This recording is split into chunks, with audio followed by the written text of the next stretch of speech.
good morning and welcome to ABS Sports Splash this morning, this beautiful Tuesday. I hope you had a very lovely weekend because a lot happened in the world of sports, both locally, internationally, and we're here to give you some of the highlights of the things that happened during the course of the weekend. My name is Silekwe Medani, and today in the studios I have my brother here, Ima, who is a sports analyst, a sports lover.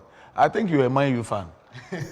No, I'm a Chelsea fan. Okay, you're a Chelsea fan. Okay, so a rejuvenated Chelsea.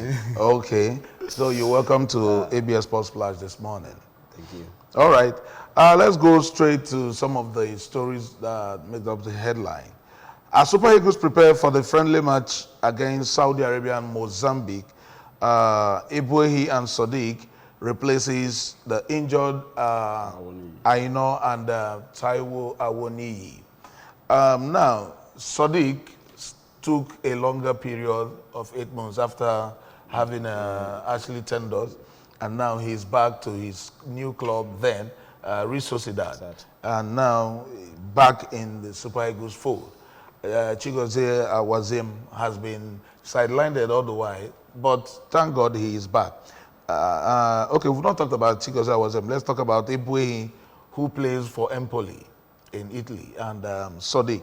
Now, how do you see this replacement? To me, based on is a friendly match, so I kind of call it a morale booster for them. Okay. So some of them just came back from a long time injuries. Some were out for 8 months, 6 months. So they need a kind of a morale booster that will make them to perform. Okay.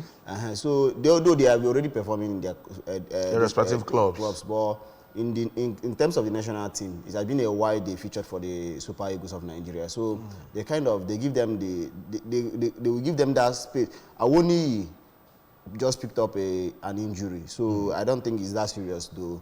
But Omar Sadiq is a plus to him. Okay. It has been wonderful. Even I actually became his fan from the previous AFCON. Okay. So it's a plus to him to prove to the whole Nigerians that look, he's back to take his place. Okay. Okay. Let's look at Awazim has been called up as well to replace Jamil Collins. Awazim has been off and on the Super Eagles. Now Pesiro has brought him in, and he has a new club of Boavista where he plays in the Portuguese league. Awazim he doesn't need explanation. He has been an old-time player, but always on and off of the team. Now, you see him as a very wonderful pair with Obero, having both of them as 5 and 6. What do you think? The Super Eagle issue has always been the defensive aspect of it.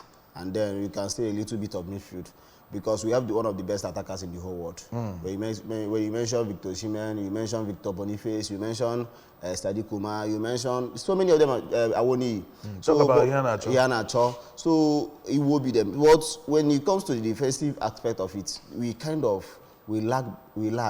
We have Omero is a good defender, but sometimes he always proved that he hasn't always proven himself, if you ask me. So pairing two of them is an opportunity for them to prove to Nigerians, look, you can trust us with these defensive duties. Because what I'm actually looking at, I'm not even looking at the friendlies, I'm looking at our chances in the AFCON. Because somebody actually said that AFCON shouldn't be our priority, it should be the World Cup. But it's how far you go in the AFCON. How can you say AFCON shouldn't be our priority? Because AFCON is an African title, and it's been a very long time, since 2013. Stephen Keshi did it for us in South Africa. So, but we are looking at a country filled, a team filled with superstars. So it shouldn't be AFCON. When they mention AFCON, they should call us the champions. Just like when you mention EPL, you say City. If City is not doing, we'll be like even if they don't win it this season, it's going to be them next season. So that's how we should be for the Super Eagles. The AFCON, when it comes the AFCON that is coming now, I'm looking at a team that is going to give me joy. I don't want to, when I'm watching Super Eagles, I'll be having IBP. Yeah. So I want them to give me joy when I watch them. Okay. Now, playing these two friendly matches of Saudi Arabia, and 3 days after we're going to be playing Mozambique. Now, do you see these two friendly matches shaping the team, giving Jose Pesiro and Nigerians to understand actually the kind of tactics and the formation that Jose Pesiro wants to play in the team? Actually, even before now, I'm still here confused when it comes to the coach, his tactics. When you look at the team, it's like everybody plays whatsoever you have learned from your club. You play it in your own way. So I think this is an opportunity for him to kind of show Nigerians, look, I know what I'm doing. It's just that the team is yet to gel, because that's how I see it. Let me say, it's yet to gel, and here you show them, look, this is a footballing nation to me. Yeah. So you showed the Nigerians, look, I know actually what I'm doing. But if you asked me, Jose Pesiro is not one of the best. He's not the best for the Super Eagles. But yeah, he's our head coach. We are meant to support him. We are meant to cheer him up in all he do. But he should use this opportunity, these two friendlies, to showcase to the Nigerians that, look, you guys should wait for an awesome result during the AFCON. AFCON. Okay. All right, let's move straight. The Nigerian Football Federation have released 22 players' names that will be the Falcons that will be playing the qualifier against the Ethiopians for the World Cup 2024. And we have Oshola, the regular names, and the new intake from Liverpool that is coming in as well.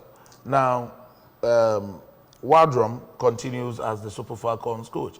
Have you seen? Do you look at Wardrum giving us a formidable team that would stand the test of time in the next World Cup that is coming on board? I actually watched them in New Zealand, Australia. So they actually... No, the Nations Cup, sorry. The Nations Cup that is coming on board. I watched the Nigerian team in Australia and New Zealand. They were wonderful to me. I think if we capitalize on the already established team, then we have touches, we touch where there is issues here and there, then the team is formidable. I pity for Ethiopia. It's not going to be easy. So you believe that Nigeria is going to walk over Ethiopia? It's not a walkover. We pass over them. Okay, it's going to be a passover. Passover, you know. Now let's look at Wardrum. Let's look at Wardrum. Have you seen anything new introduced by the American Wardrum in the team? You know, how he has shaped the team, how he has made the team blend, and you know, giving younger generation the opportunity to showcase what they have. Our last AFCON outing that we reached, World Cup. No, before the World Cup, the AFCON outing we did before the World Cup. When I watched that team, I was not happy with their performances, but the Super Falcon team I saw in the World Cup was okay to me, because they were still in the process. Okay. So he brought in some of the under-17 into the team, I think 2 or 3 of them. Then that's the way you should go. When the old people are going, Ashola them, they are, before you know it, before 2, 3 years. has left the scene. Yeah. Before 5 years, 4 years, let me give him the 5 years. Before you know it, Ashola shouldn't be a starter in the Super Falcon. So they should kind of groom these upcomers. Once after the under-17 is done, you bring in some great talents from them, and you add them to the Super Falcons. And before you know it, we are not going to... I expect them to win the AFCONs, because the last time the South Africans won it, I was not happy. It's our birthright. So it's our birthright. Yeah. Still talking sports on ABS Sports Splash this morning. Okay, Super Falcon, they need to go over. He said they're going to pass over Ethiopia. So let's watch and see how it goes. All right, Victor Osimhen scores for Napoli, but they lost the match against Fiorentina. And this brings us to, let's look at holistically. 3 other players have had problem with their new coach, Garcia. And now it's being said that Napoli is looking at trying to know if they're going to terminate the appointment of Garcia. And they are looking out for the former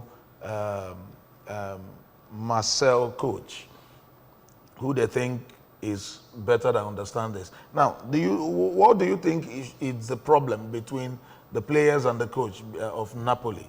Garcia just stepped in to take over from the coach that took this, who is now the Italian coach. Yes. And he has been having issues. He started having issues with Victor Osimhen, substituting him when he thinks he's still valid in the game. And just against Fiorentina, he had issues with Polatino, you know, one of the Napoli players again. Now, do you think it's about the coach or about the players? It's all about the coach understanding the team.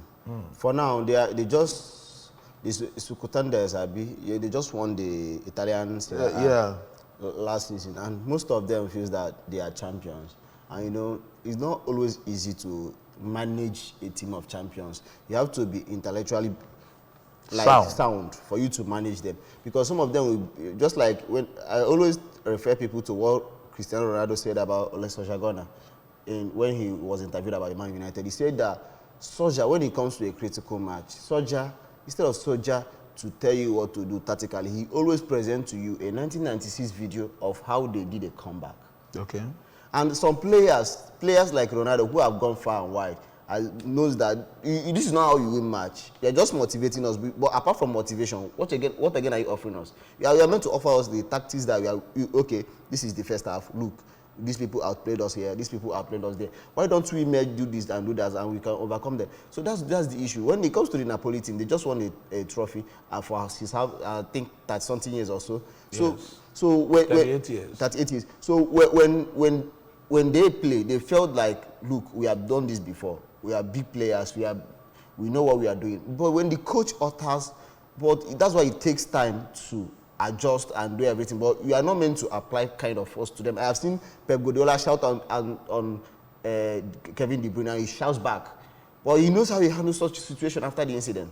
You see the player apologizing. But why keep on having issues with your players when you know that you are not in charge of the dressing room? And once you lose the dressing room, it's done for you. So that's the problem. You should calm down and work out a way that a father and son partnership that will work for him in Napoli. Okay. Well, Garcia needs to have his house in order, not being too rigid and not being too soft. You have to understand the senior players who were able to achieve that landmark victory where they were able to win the Sukedo after 38 years. So they need that playing time. They need to understand. He needs to understand that fact. There should be a blend. Now Napoli is not doing real well in the Italian league this season. Well, they have to put their house in order. All right, let's come back home. Enyimba starts their title defense on a losing note. They lost 2-0 to Gombe United. Is it not a very big slap? People who are the title winner starting the game, and they lost 2-0 to Gombe. What do you think is the problem? It's going to be a very big dent to Finidi George tutor team. It's not a funny one for a defending champion to lose their opening game. So, but I think it should be a wake-up call to the Enyimba team. So they still have the chances of getting it right, but it's not funny. It shows what the fans should expect. They are the Enyimbas, the champions, and the champions. You are not meant to, even if you don't need to start a campaign with a draw as a champion. You have to kind of make it let it be known that you are back to retain your title that you are the current champions, and you will still want to be the champion. So them starting on a losing note, I think it still calls for them to put their house in order. And because this time around, the NFF, the LMC, sorry, IMC changed the concept. Last season the winners were 100 million. We are 100 million richer. But this season, they say it's going to be 150 million. And I think that's why every of the team are doing everything they can, at least to win their first 10 matches, to know that one of their hands are close to the title. And that should be the more reason why Enyimba should do better. You just won 100 million. So what's your aim? You aim higher. You aim higher. So you are not meant to, okay, I just won 100 million, let me enjoy this one, and that way, maybe next 3 to 4 seasons I will come back and maybe that time it would have been 250 million. Oh, we know we are going to still win. We are going to, you know. It's not been done. Before you know it, when you lose 3 or 4 matches and you look ahead of you, then you have up to 3 people ahead of you. When are you going to cover that? Are you telling me that those people are going to lose all their matches? No. No, so you start now, you start fighting now. That's it. To retain your title. Okay, Sevilla has sacked their coach after a 2-2 draw with Raul Volcano. They've sacked Luis Carlos, who was the coach that won the Europa Cup for them, but he has been sacked just after a 2-2 draw with Raul Volcano. And they've not been doing well this season. They are in 14th position. Yeah. Do you think that's one of the reasons why this man was sacked? It should be one of the reasons, because even at the last season, they were not superb. It's just that the Europa of a team is their property. You it's either you give it to them. But the man that gave them that chance, that took the cup, don't you think they should give him some time to balance? They are just 8 games or 7 games. Starting ahead. from last season, Sevilla have never been stable. It's always win today, lose today, draw tomorrow. So you don't expect them to keep on going. What if they don't win the Europa again? Because they actually came to the Champions League through Europa routes. Yeah. So, and the team is not stable. When you look at many gamblers, by now could have been swearing for him. He actually dealt with them. You know? Okay. Before you know it, first half, they already 2 goals down. So the whole thing, the whole Sevilla thing, Sevilla is a team you know that apart from Barca, Real Madrid and the And they have Sergio Ramos there. Ramos there. Apart from ATM, Barca and Real Madrid, these are the next team you call when you mention Spanish team. So Sevilla should not be a team that they will be experimenting. We will be there. We will be in the 15th position, then win Europa League, come back to Champions League again. Next season will be. So they need to be solid. They need to be solid. Okay, they need to be solid. All right. One of the biggest things that happened in Anambra State on Sunday was the kickoff of the Soludo Community Shield Cup that took off on Sunday. This is one of the biggest and the largest in the history of Anambra, where all the local government are coming together to slug it out for a cup, a very wonderful competition. And the governor of Anambra State, Mr. Governor, was there to kick off the tournament. Now, how do you see this bringing good relationship, good understanding of the whole communities together? And you know, football is one of the whenever somebody football, I don't know how to classify football, but football has a way of uniting people. You know, cementing everybody together. For instance, now, if you are an Arsenal fan and I'm a Chelsea fan or a United fan, we might be arguing, Chelsea is the best, but it has brought us together that if we meet tomorrow on the road, we didn't know each other before. What actually brought us together was football. Just that football. Then when we meet tomorrow, we might even sit down and discuss business apart from football. So it's a kind of an event that I'm so happy that is going to reunite Anambra in such a way that people don't expect. Some of the players that are going to play against each other, they make new friends. They make new friends.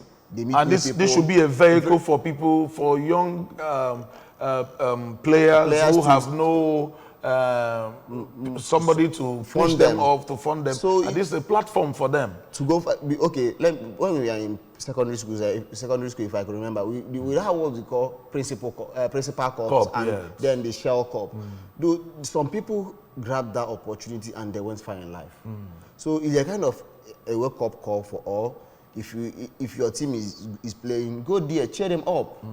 It's Your local government is playing, you need to be there. Cheer them up, because it kind of unites people together. Before you know it, you might meet an opportunity that will make you in life. And this is a very good opportunity as well, where some of the bourgeois from those local governments should come together, sponsor those kids, say, hey, okay, whosoever that scores the first goal from our local government will get this amount, or will be on scholarship, will do this. I think this is a wonderful idea which Mr. Governor has opened up to help Anambra people flourish. I won't say people should key in, because people are already keying into the program.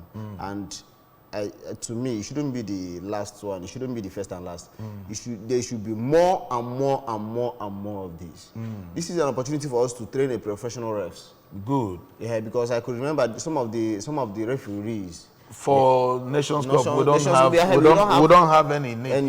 Even when Nations Cup is coming up in Africa. And it will be a plus to Anambra if one of the refs that maybe in the next AFCON after this one comes from Anambra. It will be a plus to us, because this is an avenue for us to train the professional refs. Maybe the referees that did well, they should enroll in more higher referee courses to be one of the best. And before you know it, they might start from the Nigerian Professional League.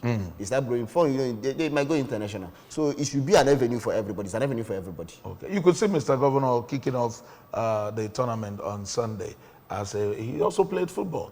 Irrespective that he didn't go far with it. He's actually a sportsman. Yes, he's a sportsman. Sports guy, and he's into everything sports. Everything sports. The other day we were with him on. Has fixed that every first Saturday will be time for us to come and do Work for Life.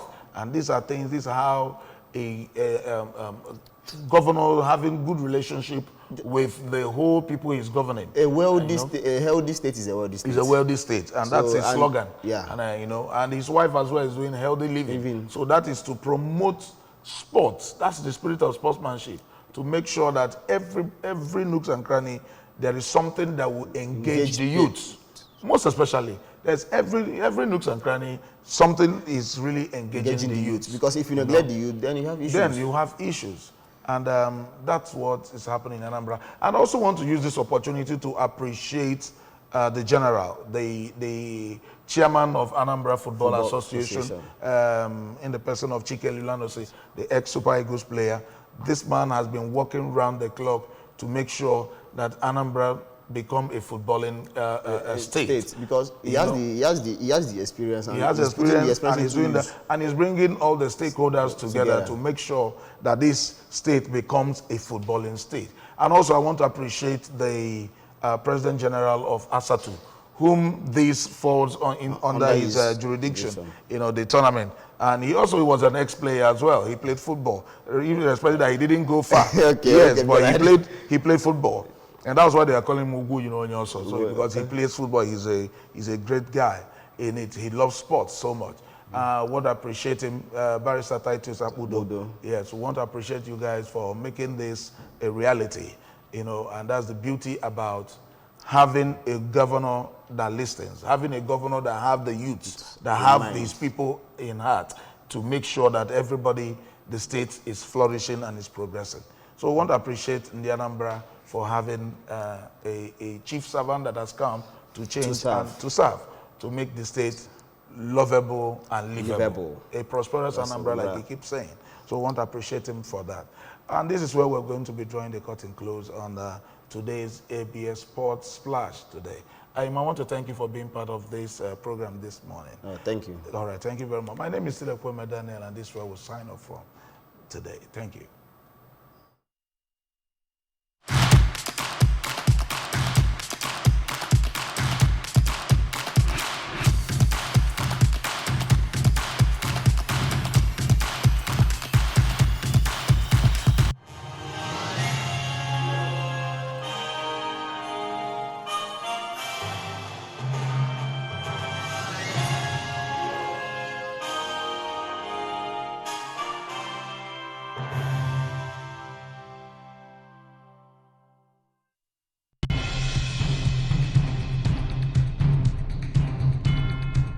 Great news for Anambra Broadcasting Service ABS audience. You can now watch ABS television through any of these ways. Buy a terrestrial antenna and connect to your television. Search ABS Channel 24 Oka or ABS Channel 27 Onitsha. Install StarTimes cable decoder and search ABS Channel 113. Install Metro Digital cable decoder and search ABS Channel 29. Watch ABS TV on your smart TV or smartphone by downloading Anambra Broadcasting Service app on Google Play Store. Also watch via ABS Facebook page at ABS Radio Television.